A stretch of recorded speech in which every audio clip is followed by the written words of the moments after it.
ছোট্ট শান্তি গ্রামের মাঝে থাকতো রূপসা নামের একটা মেয়ে। রূপসার খুব স্বপ্ন দেখতো রাতে আকাশে তারা দেখতে দেখতে।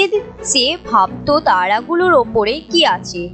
এক রাতে তার ঘরের জানালা দিয়ে ঝিলমিল করতে থাকে একটা তারা, কিন্তু এই তারার আকাশে থাকলো না, সেটা নেমে এলো রূপসার বাগানে। তারাটা মাটিতে নামতেই তার থেকে বেরিয়ে এলো এক ক্ষুদ্র রানী। রানীর পাখা ছিল প্রজাপতির মতো আর গায়ে ঝিলমিল করছিল রাতের আকাশে তারার মতো আলো।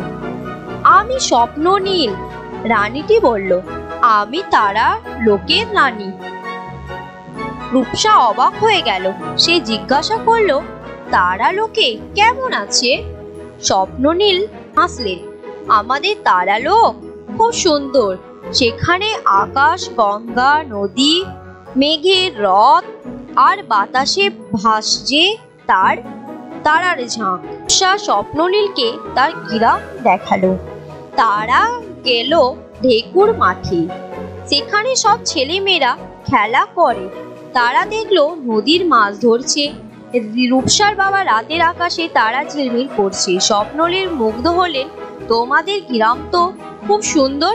রূপসা খুশি হলো। সেই স্বপ্ননীলকে বলল, আচ্ছা, আমাকে তোমার তারালোকে নিয়ে যাও না। স্বপ্ননীল হাসলেন। আমার তারালোকে যেতে হয় ঘুমের রথে।